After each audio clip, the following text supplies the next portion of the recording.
کہ اس کے بعد آہستہ آہستہ ایک زوال بھی آئے گا۔ تو میں یہ سمجھتا ہوں کہ جب آپ معیشت کی بات کریں تو اصولوں کے بغیر معیشت نہیں۔ اور میں آپ سے یہ کہتا ہوں کہ اگر آپ اسلام کو دیکھیں خاص طور پر، اور میں جو جتنا مطالعہ کرنے کی کوشش کرتا ہوں تو مجھے فوکس نظر آتا ہے کہ یہ اپیل سے معاملہ نہیں چلتا کہ میں اپیل کروں آپ سے کہ اللہ کی راہ میں خرچ کیجئے اور قیامت کے دن اس کو تم ثواب کے طور پر اور 70 گنا اور اس سے زیادہ جو اللہ کا وعدہ بھی ہے اس کے اوپر کرو۔ صحابہ کا حال یہ تھا کہ ایک صحابی حضور اکرم صلی اللہ علیہ وسلم کی مجلس میں تھے اور میرے نبی صلی اللہ علیہ وسلم نے کہا کہ اللہ کو مدد کی ضرورت ہے۔ تو وہ بہت ہی متعجب ہوئے اور میرے نبی صلی اللہ علیہ وسلم کے پاس پہنچے اور کہا آقا، میرے آقا اپنا ہاتھ میرے ہاتھ میں دیجئے۔ اور تصور کیجئے کہ میرے نبی صلی اللہ علیہ وسلم نے ان کے ہاتھ میں جب اپنا ہاتھ دیا ہوگا تو ان صحابی کا کیا خوشی سے حال ہوا ہوگا۔ انہوں نے پوچھا کہ اے نبی صلی اللہ علیہ وسلم، کیا اللہ کو بھی میری مدد کی ضرورت ہے؟ تو میرے نبی صلی اللہ علیہ وسلم نے فرمایا کہ ہاں، اللہ کو مدد کی ضرورت ہے، تم اللہ کے راستے میں خرچ کرو۔ تو وہ اسی وقت گئے۔ یعنی آپ اسپرٹ دیکھیے، میں کہتا ہوں کیسا موٹیویشن ہوگا، اور وہی موٹیویشن آج کے معاشرے میں مسنگ ہے۔ موٹیویشن کے بغیر لوگ خیرات نہیں کرتے۔ تو وہ نبی میرے صحابی جب نکلے وہاں سے گھر گئے، ان کا ایک باغ تھا، انہوں نے دور سے اپنی بیوی کو پکار کر کہا کہ بیگم باہر آ جاؤ۔ اس نے پوچھا کیوں، کیا ہوا؟ انہوں نے فرمایا کہ یہ میں نے اللہ کو دے دیا، یہ باغ میں نے اللہ کو دے دیا، جو منافع ملے گا وہ آخرت میں ملے گا۔ اور وہ بیوی بھی ان کی کتنی نیک بخت ہوں گی کہ وہ بھی فوراً آ گئی، نوکروں سے کہا، بچوں سے کہا، بچوں باہر آ جاؤ، یہ باغ اللہ کو دے دیا۔ تو میں آپ کے سامنے بات رکھتا ہوں کہ وہ اسپرٹ جو میرے نبی صلی اللہ علیہ وسلم نے مسلسل بیان فرمائی، کر کے دکھایا، صحابہ نے بیان فرمائی، کر کے دکھایا، اور سارے نبی جو پہلے بھی گزرے، حضرت عیسیٰ علیہ السلام نے کو جناب لیوک میں آتا ہے مثال کے طور پر بائبل کے اندر کہ یہ جو اللہ کی کائنات ہے یہ غریبوں کے لیے ہے۔ پھر حضرت عیسیٰ علیہ السلام سے بھی ایک واقعہ، اللہ تعالیٰ نے معجزے عطا کیے نبیوں کو، اس کے اندر حضرت موسیٰ کا ایک معجزہ من و سلویٰ تھا، فیڈنگ آف دا پیپل۔ یہ سب سے بڑی چیز ہے جو نبیوں نے لوگوں کو موبلائز کر کے اس طرف اپنی معیشت قائم کرنے کی نصیحت فرمائی۔ حضرت عیسیٰ کے متعلق یہ بات ہے کہ جی ایک مچھلی اور ایک روٹی سے انہوں نے 5000 لوگوں، بائبل کے اندر اس بات کا ذکر ہے، اللہ تعالیٰ فرماتا ہے کہ جناب 5000 لوگوں کو فیڈ کیا۔ تو اصل میں اسلامی معاشرہ بنیاد اس کی معاشرے کے غریب لوگ ہیں، وہاں سے بات شروع ہی وہیں سے ہوتی ہے، اور ان کے درمیان انصاف۔ دیکھیے اللہ سے تعلق تو میرا اپنا ہے، میں عبادت کرتا ہوں، میں اللہ کی عبادت اپنے اوپر احسان کرتا ہوں، ایک ایک ذرہ اللہ کی عبادت کرتا ہے، ایک ایک ذرہ کائنات میں اللہ کی عبادت کرتا ہے۔ اور میں کیوں عبادت کرتا ہوں؟ میں صرف اس لیے عبادت کرتا ہوں کہ اس کی عبادت کے ساتھ ساتھ قرآن اور سنت کے حوالے سے اور حدیثوں سے جو میں پڑھ لوں تو میرے اپنے مزاج کے اندر، میرے اپنے کردار کے اندر تبدیلی آئے۔ صرف یہ ایاک نعبد و ایاک نستعین، اہدنا الصراط المستقیم، میں اس سے مانگتا ہوں کہ مجھے سیدھا راستہ دکھا دے۔ دن میں اتنی مرتبہ مانگنے کے باوجود تعجب ہے، ذرا میرے پاکستانی بھائیوں اس پر غور کریں، دن میں اتنی مرتبہ مانگنے کے باوجود میرے کردار کے اندر بڑے آہستہ آہستہ فرق آتا ہے، بہت آہستہ آہستہ۔ لہٰذا تصور کریں کہ نبی صلی اللہ علیہ وسلم نے جو میرے اور آپ کے لیے وراثت چھوڑی ہے وہ تو بہت بڑی ہے۔ میں مختلف انداز سے یہ پڑھتا رہا کہ مسلمانوں کے ہاں قانون کی کیا کیفیت ہے۔ تو حضرت معاذ کو میرے نبی صلی اللہ علیہ وسلم نے جب بھیجا کہیں ذمہ داری پر تو ان کا وائوا لیا، میں سمجھتا ہوں آج کل کی زبان کے اندر وائوا ہوتا ہے، وائوا لیا کہ تم فیصلہ کرو گے تو کس انداز سے کرو گے؟ تو انہوں نے فرمایا کہ میں اللہ کا کلام اور قرآن کی بنیاد پر کروں گا۔ میرے نبی نے کہا کہ بالکل ٹھیک۔ انہوں نے کہا پھر اگر وہاں نہ ملے تو پھر کہاں سے لوگے؟ تو حضرت معاذ رضی اللہ عنہ نے فرمایا کہ پھر آپ کی سنت سے جو آپ نے کیا ہے وہاں سے لوں گا۔ اور پھر میرے نبی نے پوچھا کہ پھر اگر تم فیصلہ پھر بھی مشکل پڑے تو پھر کیا کرو گے؟ تو پھر انہوں نے کہا کہ میں اجتہاد کروں گا، پھر اپنی عقل سے استعمال کر کے اس کام کو کروں گا۔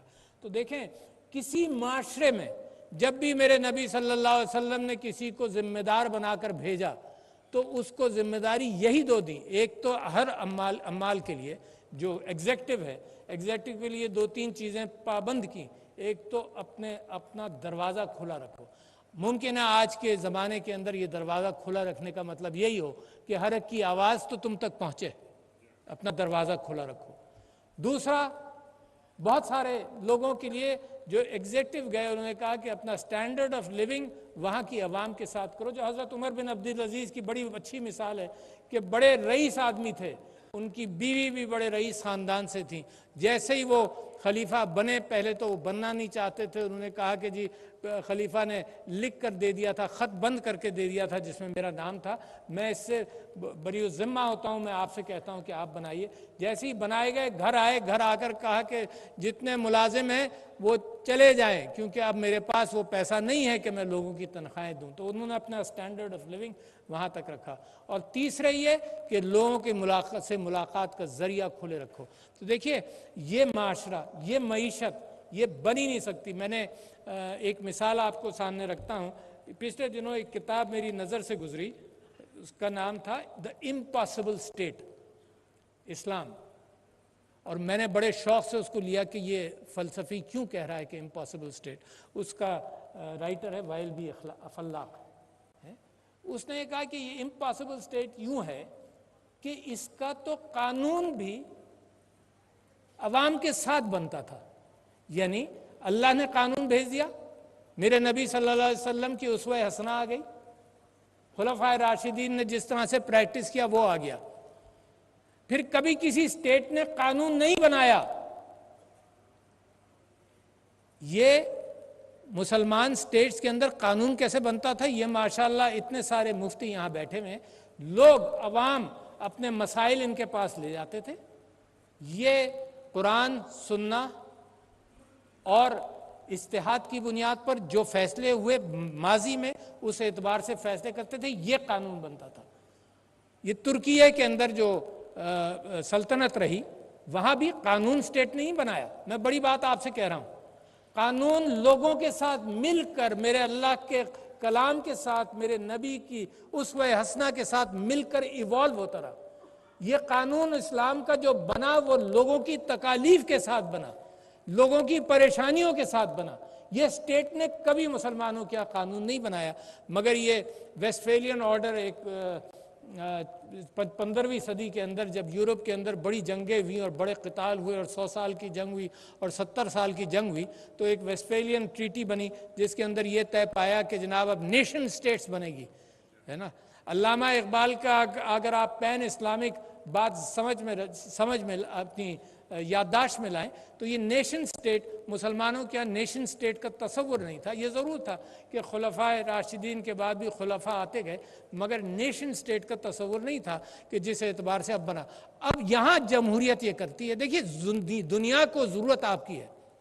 کیوں میں کہتا ہوں دنیا میں اتنا ظلم ہے؟ دنیا ایک اچھے اخلاقی، مورل اور ایتھیکل سٹینڈرڈ کی متلاشی ہے، بے چین ہے دنیا۔ یعنی اگر آپ قتال کا تماشا دیکھیں تو افریقہ کے اندر جس طرح سے ہوا، ایک کنگ لیوپولڈ تھا بیلجیم کا، 10 کروڑ کہا جاتا ہے اس نے افریقہ میں لوگوں کو مارا ہے پچھلی صدیوں کے اندر، 18ویں صدی میں 10 کروڑ۔ پھر دوسری جنگ عظیم، پھر پہلی جنگ عظیم، پھر لیٹن امریکہ، ساؤتھ امریکہ کا حال دیکھیں، مشرق وسطیٰ کا دیکھیں۔ مشرق وسطیٰ کی تو تکلیف ہمیں مسلسل ہے نا، آپ فار ایسٹ کا دیکھیں جہاں فلپائن، کمبوڈیا، لاؤس، ویتنام، جہاں برا حال ہوا۔ کیوں؟ کیونکہ جمہوریتوں کے اندر کوئی مورل اور ایتھیکل اینکر نہیں ہے۔ یہ جو اخلاقی اینکر ہے یہ میرا خدا ہے، میرا اللہ ہے جو یہ فرماتا ہے کہ اگر ایک انسان مرا تو انسانیت مر گئی، اور اگر ایک انسان کی جان بچا لی تو انسانیت کی جان بچا لی۔ یہ میرا اللہ کہتا ہے، یہ دنیا میں نہیں ہے۔ جمہوریتوں نے مل کر یہ کہا کہ تیل کے لیے ضرورت ہے کہ یہاں پر یہ کرو، مل کر کہا کہ جی فلانی جگہ جنگ کرو، تو جنگیں چل رہی ہیں، رکنے کا نام نہیں لیتی۔ تو دنیا کو ضرورت ہے آپ کی، مگر اس طرح کے مسلمان کی ضرورت نہیں ہے، یہ اس مسلمان کی ہے کہ جس کے لیے اللہ کہتا ہے کہ جنہوں نے نماز قائم کی، جنہوں نے غیب پر ایمان لے کر آئے، جنہوں نے پھر مما رزقناہم ینفقون کا۔ اسلام میں ارتکاز دولت زہر ہے۔ میرے نبی صلی اللہ علیہ وسلم نے اپنے قتل معاف کیے، بڑا درگزر کیا۔ میں سمجھتا ہوں کہ انیق صاحب، میں آپ سے گزارش کرتا ہوں، ابھی ذکر ہوا اس بات کا کہ انصار اور مہاجرین کو جوڑا میرے نبی صلی اللہ علیہ وسلم نے۔ قومیں جڑ کر بنتی ہیں، قومیں نفاق میں، قوموں کے اندر جب تفریق ہو قوم نہیں بنتی۔ تو میرے پاکستانی بھائیوں، بغیر جڑے ہوئے قوم نہیں بنے گی۔ یہ میرے اللہ کی نصیحت، میرے نبی نے جس انداز سے اس پر کام کیا، میرے پاکستانیوں کو بھی یہی کام کرنا پڑے گا، درگزر کرنا پڑے گا۔ حضور اکرم صلی اللہ علیہ وسلم کے درگزر کی بہت بے انتہا مثالیں ہیں۔ کچھ اتفاق سے اگر یاد آ جائے تو ایک موقع ایسا تھا کہ انہوں نے فیصلہ کیا اپنے پھوپھی زاد بھائی کے سلسلے میں، کوئی فیصلہ آیا تو پھوپھی زاد بھائی کو کے حصے میں فیصلہ گیا، تو جو منافق تھا اس نے کہا دیکھا میں تو کہتا ہی تھا کہ تم اپنے خاندان کی فکر کرو گے، اور میرے نبی نے درگزر کیا۔ درگزر کے بغیر نہ گھر بنتا ہے بچوں کے ساتھ، نہ بھائیوں میں اتفاق ہوتا ہے، نہ خاندان اکٹھا ہوتا ہے، نہ قبیلے اکٹھا ہوتے ہیں، نہ قومیں اکٹھا ہوتی ہیں۔ درگزر بنیاد ہے قوم کو اکٹھا کرنے کا۔ اس کے ساتھ پھر جب معیشت کے اندر ارتکاز دولت کی میں نے آپ سے بات کی، یہ پاکستان ترقی نہیں کر سکتا بغیر درگزر کے۔ اور آپ کو یہ بھی یاد ہے، یہ بھی ذہن میں رکھیے گا کہ طاقت جو ہے وہ خراب کرتی ہے۔ میرے ملک اشتر کو حضرت علی نے خط لکھا، حضرت عمر نے گورنر بصرے کو خط لکھا، بصرہ جو تھے گورنر وہاں کے، ان کو خط لکھا اور پوری کھینچ دی بات کہ جی انصاف معاشرے میں۔ دیکھو دو ہی چیزوں سے چلے گا۔ میں یہ بات بڑی پرانی ہے۔ سقراط سے کسی نے پوچھا جی معاشرے کیسے بنتے ہیں؟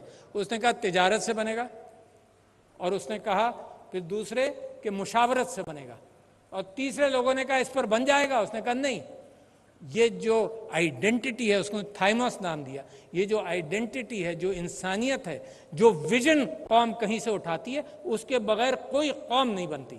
تو تجارت اپنی جگہ پر، مشاورت اپنی جگہ پر، اور اس کے ساتھ ساتھ ایک ویژن جو میرے نبی صلی اللہ علیہ وسلم اللہ کا پیغام لے کر آئے۔ اور میں آپ کو یقین دلاتا ہوں کہ میرا ایمان ہے کہ دنیا متلاشی ہے اس بات کی۔ جس دن آپ تجارت کے اعتبار سے، آپ اخلاقیات کے اعتبار سے، آپ اپنی زبان کے سچے اور پکے ہو گئے، تو دنیا میں اس وقت سچے اور پکے کوئی نہیں ہے۔ ویسٹڈ انٹرسٹ کی دنیا ہے۔ اس ویسٹڈ انٹرسٹ کی دنیا کے اندر آپ کے پاس ہیرا ہے، آپ کا علم اور آپ کی وراثت، اور یہ ہیرا ہم نے بند کر کے رکھا ہوا ہے۔ کوئی ریاست مسلمانوں کی ایسے نہیں ہے جو ایک ایگزیمپلری اسٹیٹ بن کر یہ دکھا سکے کہ دیکھو یہ لوگ ہیں۔ اور اس پاکستان کی ترقی کے اندر بے انتہا ضروری ہے کہ انصاف کا وہ نظام ہو۔ تو میں آپ سے کہہ رہا تھا کہ حضرت عمر نے گورنر بصرہ کو خط لکھا اور اس میں کہا کہ دیکھو انصاف کرو، سب کو برابر کرنا، ایک۔ دوسرے یہ کہ مسافر اگر آئے تو اس کا فیصلہ جلدی کرنا۔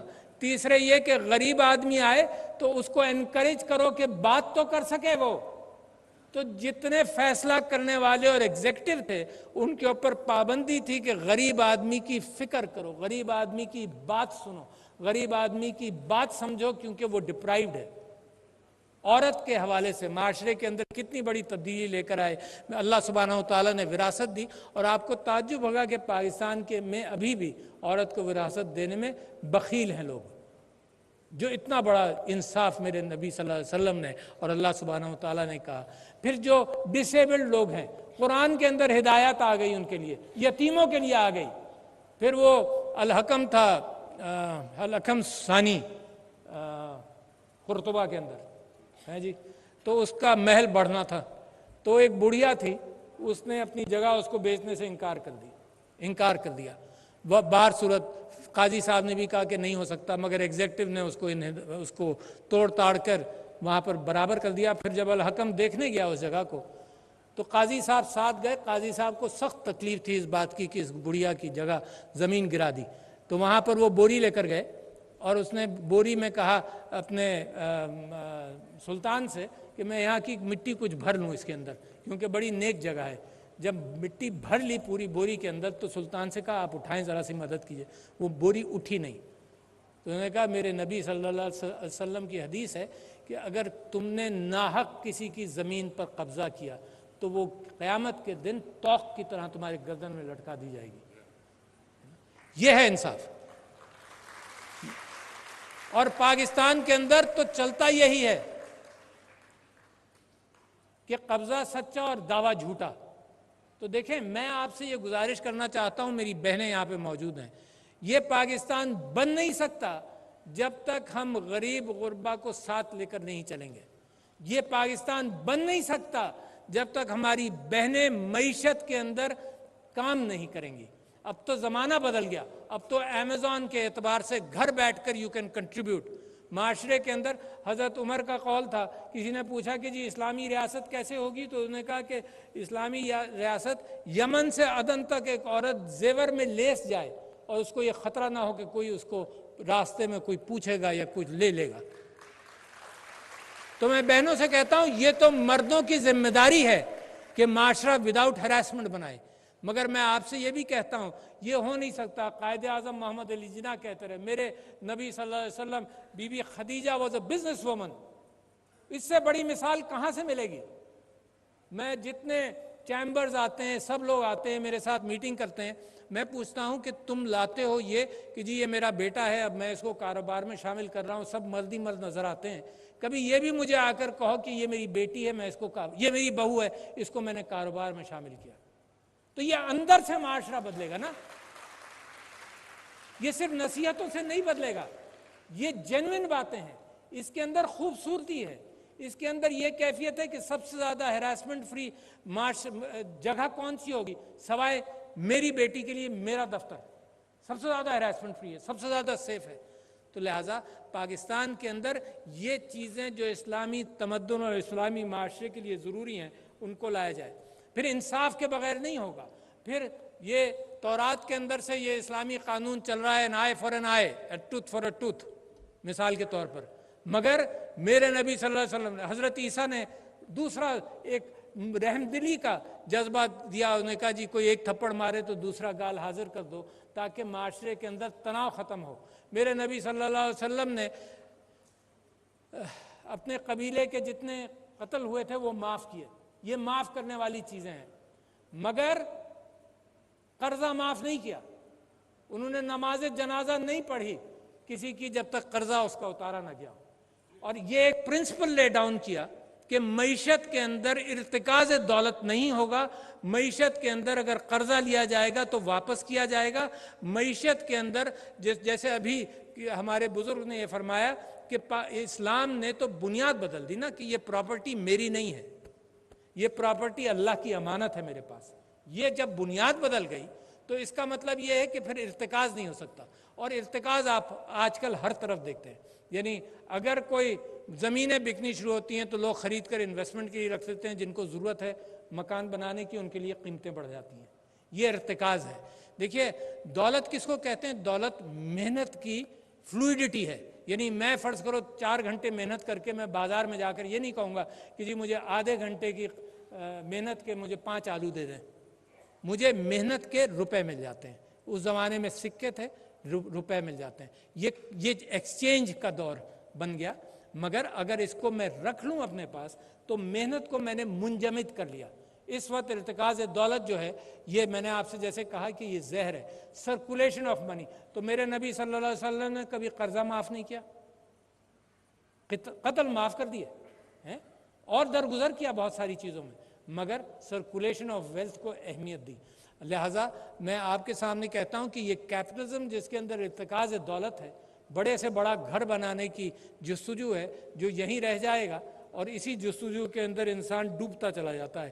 اور دوسری بات جو میں نے آپ سے کہی کہ انصاف، اچھا انصاف کے اندر میں نے کہا eye for an eye, tooth for a tooth, حضرت موسیٰ کی اولڈ ٹیسٹمنٹ سے بھی، اور حقیقت یہی ہے کہ یہ آیا اور اسلام نے بھی اس کی اجازت دی، مگر درگزر کرنے کو اہمیت دی۔ اللہ تعالیٰ پسند فرماتا ہے۔ میں نے ایک جگہ اس حدیث کو کوٹ کیا کہ میرے نبی صلی اللہ علیہ وسلم دوچھتی پر چارپائی پر آرام فرما رہے تھے، انہوں نے کروٹ لی تو مسکرا رہے تھے. جب مسکرا رہے تھے تو میرے حضرت عمر رضی اللہ عنہ نے ان سے پوچھا کہ میرے آقا، میری جان اور مال آپ کے اوپر قربان. کیا بات ہے، کیا انداز ہے گفتگو کرنے کا. یہ کنٹمپریریز تھے مگر کیا اپریسیشن تھا. میری جان اور مال آپ پر قربان، آپ مسکرا کیوں رہے؟ تو میرے نبی صلی اللہ علیہ وسلم نے فرمایا کہ جب میں سو رہا تھا تو فرشتہ مجھے جنت دکھانے لے گیا. بڑی خوبصورت جنت دکھائی اس نے. پھر اس کے بعد اس سے بہتر ایک درجے پر لے گیا جہاں اور بھی خوبصورت تھی. تو میں نے فرشتے سے پوچھا کہ دونوں میں فرق کیا ہے؟ تو فرشتے نے فرمایا کہ اللہ کے نبی، جو نچلی سطح تھی جنت کی، جو بہت اچھی تھی، بہت خوبصورت تھی، وہ تھی جس میں لوگوں نے اپنا حساب کر لیا. آپ نے میرا دینا تھا، میں نے آپ کا دینا تھا، لوگوں نے حساب کر لیا. جس میں جس کا پلڑا باہری رہا جنتی ہوا، جنت میں آ گیا. تو یہ دوسری لیول جو تھی، جو اور بھی زیادہ اچھی تھی، یہ کیسی ہے؟ تو یہ کہا یہ وہ ہے جہاں لوگوں نے زندگی میں درگزر کیا ایک دوسرے کو، اور اللہ کو یہ بات پسند آئی. تو میرے بھائیوں اور بہنوں، اس درگزر کے بغیر نہ خاندان نہ قوم کچھ نہیں بنتا. تو درگزر کرے. اور پھر حضرت علی کے اوپر ان کے ساتھ ایک واقعہ جڑا ہوا ہے کہ وہ کسی جنگ کے اندر کسی کو مارنے جا رہے تھے، اس نے تھوک دیا. انہوں نے اپنا ہاتھ بھی روک دیا کہ میں غصے میں نہیں ماروں گا.